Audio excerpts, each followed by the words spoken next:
Hi, I'm Ajay, and you've got me at just the right place. My favorite place here, the study table. A table presented by my mother where I've done the bulk of my writing.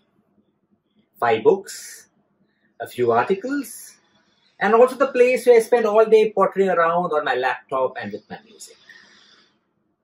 This is also the table where I have written the final draft.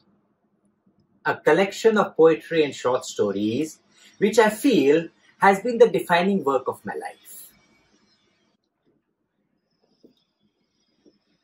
But being a storyteller, let me tell you the story about this book. How it came about, what were the thoughts in it, what was it that I set out to say. This book contains 12 short stories and poetry. But it didn't begin off this way. In fact, it began as a collection of just 6 stories. 6 stories which I had in my mind for many years. And I told myself that I'll get down to writing it someday. That someday never happened. And the stories festered in my mind. And then the pandemic came. Locked up at home like all of us all, I decided to finally put paper and pencil together. The first story was difficult. In fact, it came out so bad I didn't include it in the final volume. But then the other stories followed. First one, then the second, then the third, then the fourth, and the sixth. Something I hope to have published in a volume called 6 Small Stories. But as I was writing, other stories came to mind. The 6 stories became 8, and then 10. And when we sent it for publication, 2 other stories, the last 2 stories of the book, came about. We sent it for publication to the publisher even as the book was in print. And the final result are these 12 stories you see here.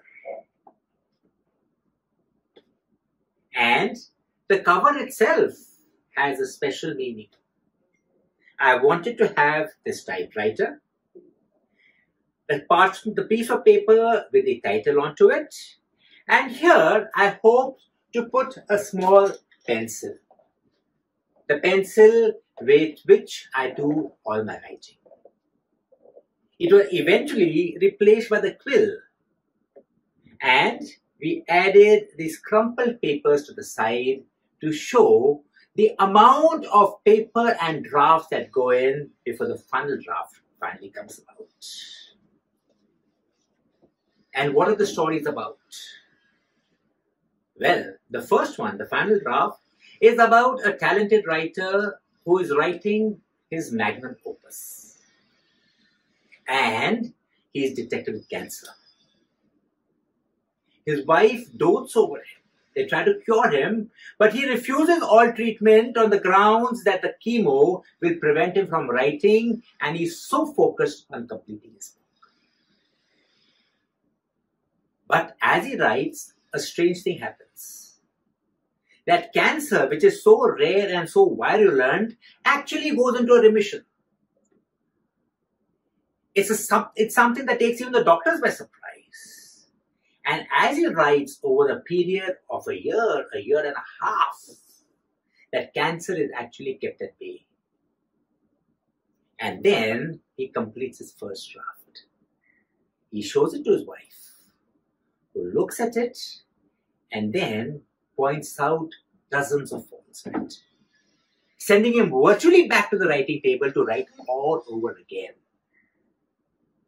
This writing process keeps the cancer at bay for another year or so. 2 other drafts follow. And in that time of his writing, subtle changes have taken place in the relationship between husband and wife. And then he finally comes with a final draft and shows it to her. She looks up at him and tells him. What she tells him, I won't tell you. You have to go to the book to understand it. But this story is an interplay of four characters: the husband, the wife, the book itself, and the cancer that's eating him. There are other such stories. There is The Ring, a story of a beautiful woman who is waiting for her dead lover by a coastline. I'll give you a hint. He arrives. There's a story of a beautiful school teacher who is raped by a terrorist in Kashmir. She takes her revenge, and how? There is a child's fable, which I wrote for my daughter Ragini many, many years ago. There's a story of Corona, a futuristic world hit by this virus. There is a story of war, more humanity than war. There's even a story of an art haste.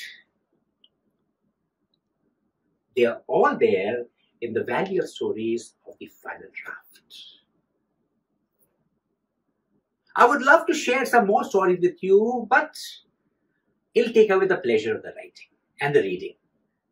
So I leave it to you to discover for yourself, but I will quote a small line of poetry which I've included in the book. It was written for my wife many years ago, and it's called Message on the Wire. It's 3 stanzas. I'll just recite one of them. It goes like this. Early morning, new life, new birds. New telephone messages, humming on the wire, where birds rest and call out the break of day.